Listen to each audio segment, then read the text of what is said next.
Hello friends, आप सभी का स्वागत करता हूं आपके अपने YouTube channel Kartik smart classes में।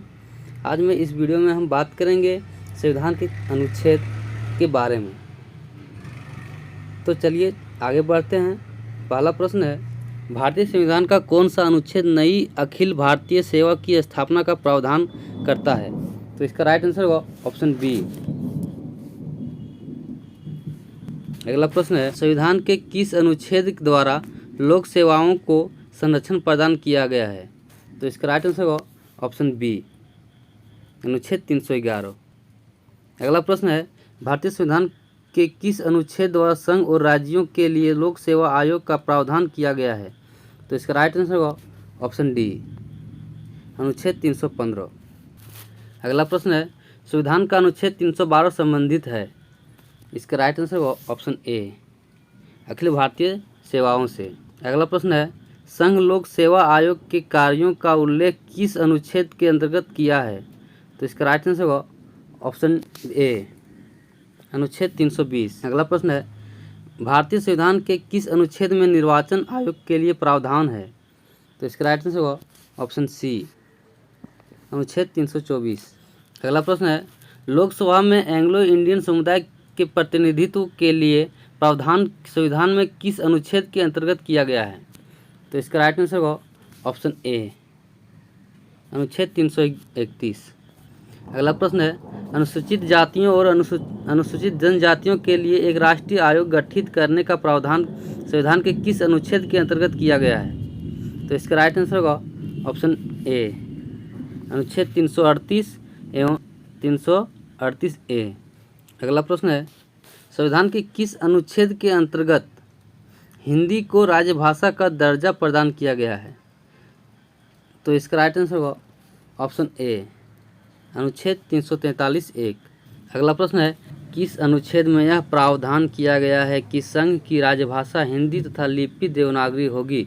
इसका राइट आंसर होगा ऑप्शन बी, अनुच्छेद 343। अगला प्रश्न है, संविधान के किस अनुच्छेद में हिंदी भाषा के विकास के लिए निर्देश दिया गया है? तो इसका राइट आंसर होगा ऑप्शन सी, अनुच्छेद 343। अगला प्रश्न है, भारत में बाहरी आक्रमण अथवा सशस्त्र विद्रोह के कारण भारत के राष्ट्रपति द्वारा राष्ट्रीय आपातकाल की घोषणा किसके अंतर्गत की गई है?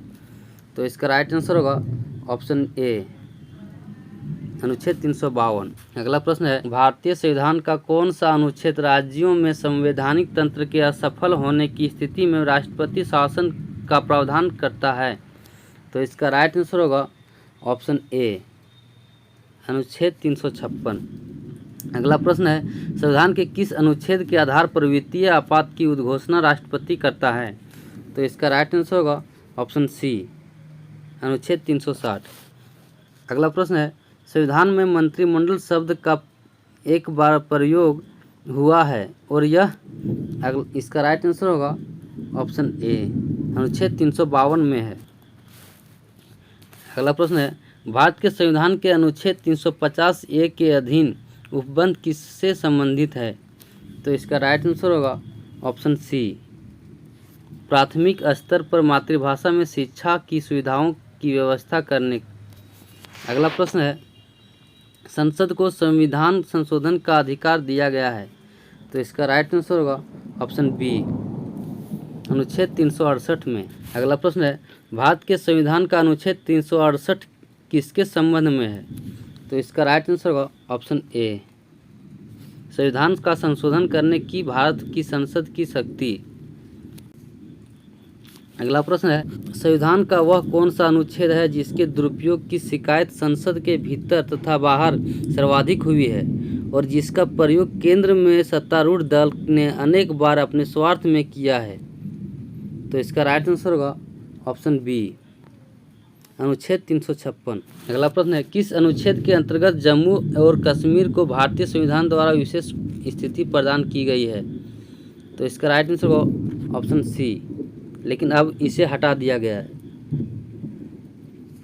अगला प्रश्न है, संविधान के किस अनुच्छेद के अंतर्गत नागालैंड राज्य के संबंध में विशेष उपबंधों का प्रावधान किया गया है?